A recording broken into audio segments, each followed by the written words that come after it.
Peggy 16. Sega. Total War combines turn-based strategy gaming with stunning real-time battles.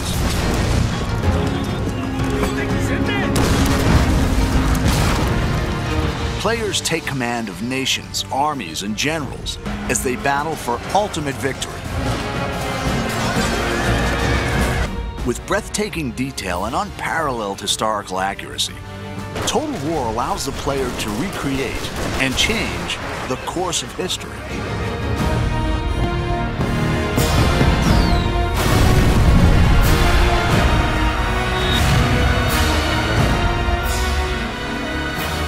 In 2011, the award-winning Shogun 2 offered new AI, streamlined controls, and a host of multiplayer features.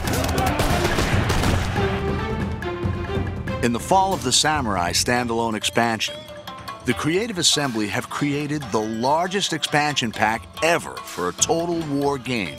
It's taken us into areas we've never been to before with Total War. It's getting closer and closer to the modern era. I think it's exciting because it's the latest any Total War game has ever been to the modern day, the closest any Total War game has been to the modern day. And with that brings a lot of really interesting different game features, a lot of scope in terms of how fast the game moves and how quickly your armies are deployed across the map, how many different types of units are available. Set 300 years later than the original game, The Fall of the Samurai sees the clash of traditional samurai culture with the explosive power of the early modern world. It's the late 19th century, which means that it's got some of the most advanced technology seen in a Total War game. So you've got torpedo ships, off-field artillery, all that kind of stuff that actually makes it feel quite different from particularly Shogun 2, which is obviously set in the 16th century. This industrial age is the most recent period ever covered in a Total War game, offering new game mechanics to please and challenge fans. I mean, Japan actually started to build railways in this period or slightly afterwards. Railways on the campaign map have quite an important strategic influence in that they allow you to move armies incredibly quickly. So as you capture more and more of the territory of Japan, you can move your armies around very effectively, and it's really important for bringing your best troops to the front. Fall of the Samurai doesn't require the original Shogun 2 game, and easy-to-follow tutorials will show new players how to command the action. It's a standalone expansion, so it's not a game add-on as such, in that you need the original game in order to play it, but it's a fully standalone version of the game itself.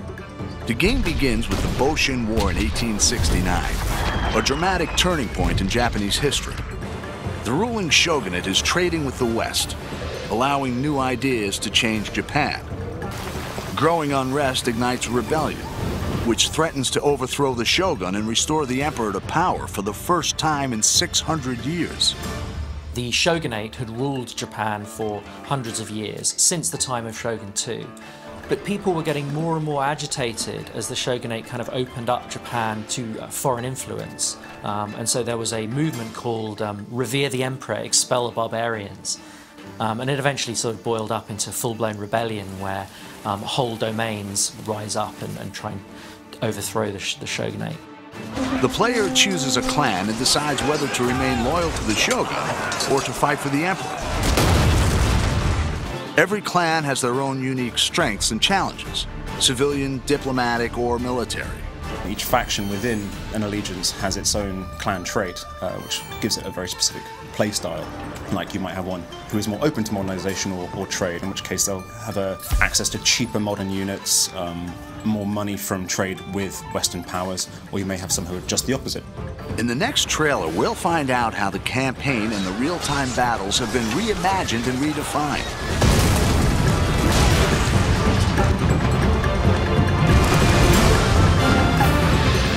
Fall of the Samurai is a whole new experience and an ambitious entry into the Total War series.